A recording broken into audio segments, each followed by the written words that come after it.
What's up, it's Cinema Shogun here, and as the weather starts warming up, people are starting to travel. What plans do you have for traveling this year? Are you going to go on a little road trip, maybe travel to a different city or state? Well, there is something else doing a lot of traveling around our country right now, and that is the toxic waste from East Palestine. I kid you not.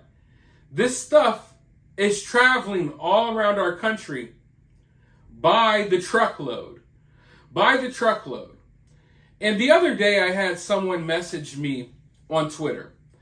And they were saying, I watch all of your videos, but you've just been making so many videos about this East Palestine train derailment. And I can't really relate to the videos because, train derailments happen all the time, and this doesn't really affect me, and it's just not something I'm interested in.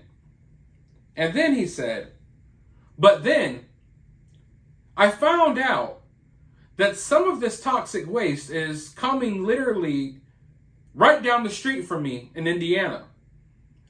And I guess now he realizes that, this stuff is serious. This stuff is serious. I've gotten several messages, not necessarily like that one, but messages from people like, oh, damn, we were just talking about this on your YouTube channel, and now this stuff is in my backyard. And that's the reality of this situation. We have tons and tons of toxic solid waste and millions of gallons of liquid toxic waste. And it's just going all around the country right now, because what's happening is it's almost traveling like town to town. And then the town finds out, like, hey, well, we don't want that here. And then it goes, oh, no, it's getting kind of hectic, because a lot of the places where they already were dumping this stuff, the people in those areas have caught on. And now they're blocking a lot of this stuff from coming there. So there's no telling where all of this stuff is going. And because of the response from people in various areas, people from Detroit to Indiana, Texas, you name it, because these people are catching on to what's happening and they're starting to have protests, they're going down to City Hall, they are not having it, okay? But because of that, they're being even more secretive about where they're sending this stuff. Because they know, at this point, it doesn't matter where they send it. If people in that area know that this stuff is being sent there, they're going to have an issue. So they're remaining secretive as possible about where this stuff is going. And if you want me to be honest with you, I think some of these places have told their citizens that, hey, we're no longer taking this stuff. We're on your side. You're right. We don't want this toxic waste. And then you leave town hall and they're like, oh, yeah. Bring on that toxic waste, buddy. Bring it in by the truckload. Give me some money. That's basically probably what's happening here. I don't trust that any of these areas that were accepting the toxic waste, I don't trust that they really stopped. I know they told people they did. I don't trust that they did. Especially when you understand how this stuff works. And we had to figure that out on our own, and we realize now that these companies, these waste management companies and stuff, they literally bid on these jobs. So we have places all around America where there are companies in your town, in your small town, in your little city. You have companies that are bidding. Hey, please send that toxic waste here. Send that toxic waste here, yeah. Because they get paid to store it. And they get paid to get rid of it. And you can't really get rid of this stuff. What they do is they take this stuff and they pump it deep, deep, deep within the earth. Or they burn it and they allow the toxic fumes to basically pour out into your community. That's how they dispose of this stuff. But there's companies all around America right now that are bidding for the rights to be able to dispose of this stuff, to be able to hold this stuff in their facilities. And that right there is disheartening.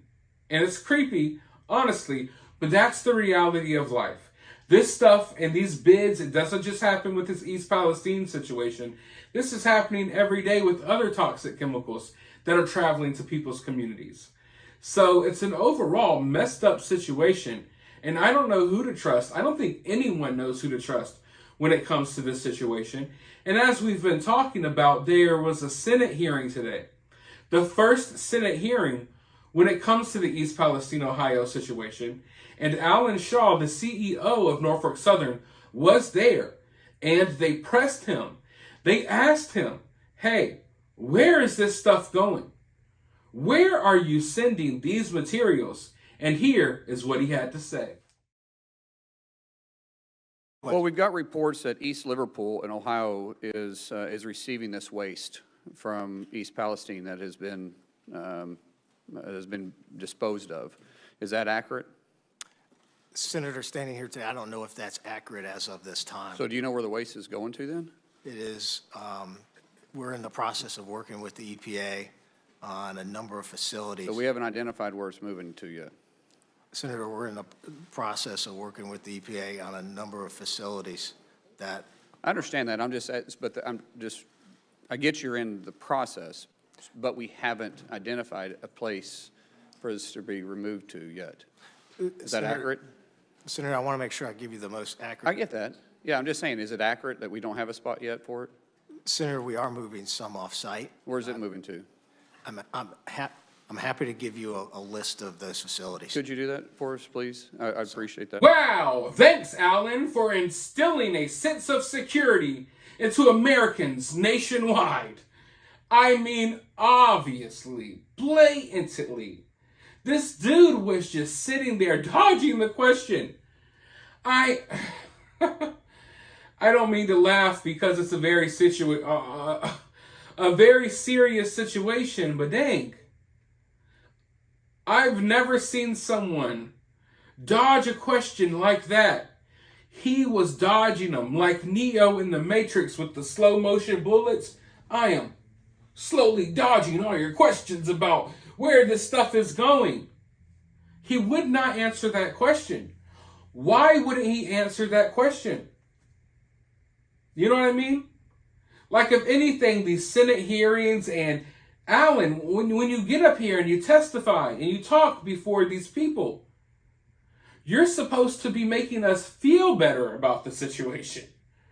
When you dodge, when you refuse, let's just be honest, when you refuse to answer the question, where is this stuff going? That's going to make everyone feel weird. And you should feel weird. Because what does that tell you?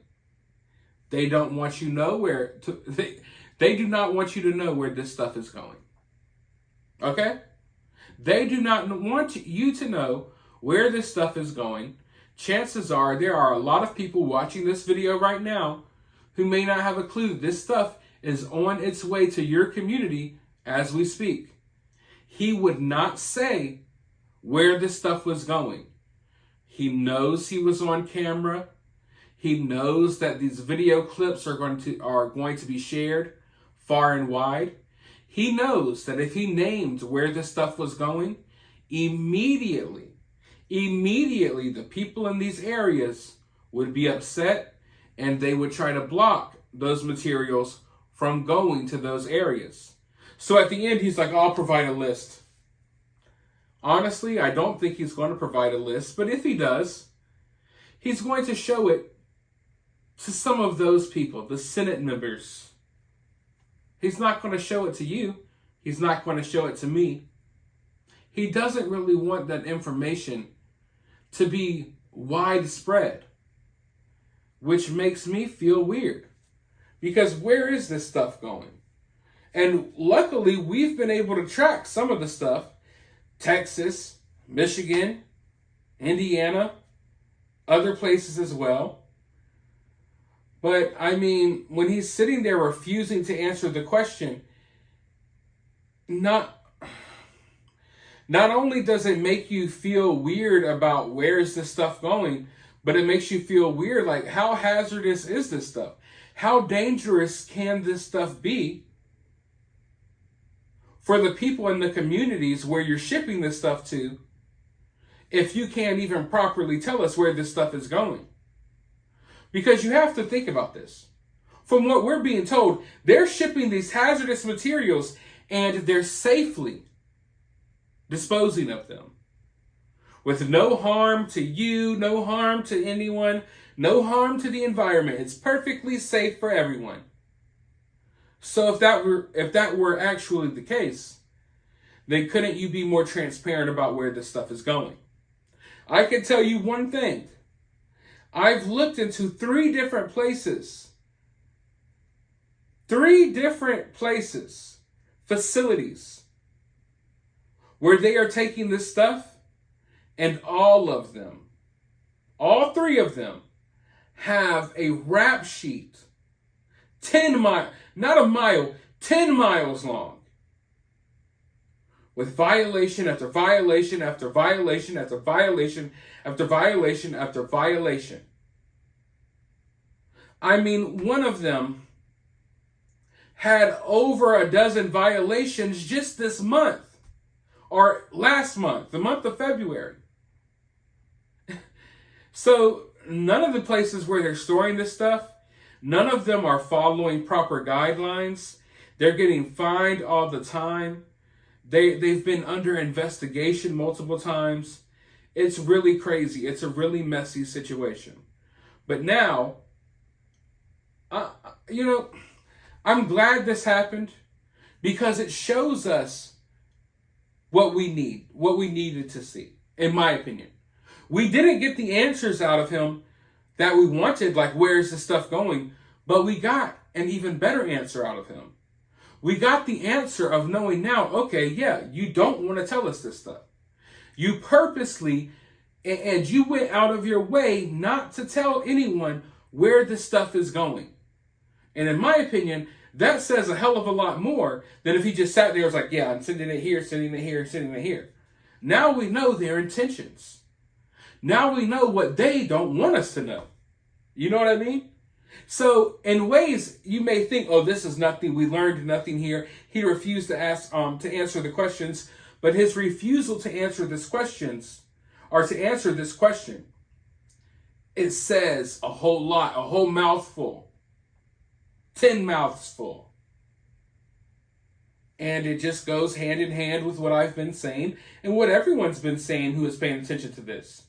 That they are purposely not telling people the truth. Now, if people ask you, hey, where are you sending these hazardous materials? And you refuse to answer that question, and you dodge that question, then why in the world would I believe you when you say that the air and the water is safe?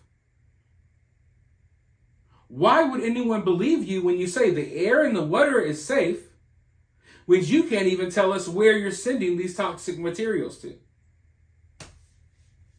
But I could go all day. I'm interested in hearing your thoughts and your opinions down in the comments below. While you're down there, hit the thumbs up button, hit the subscribe button, ring that notification bell. And I'll talk to you all in the next video.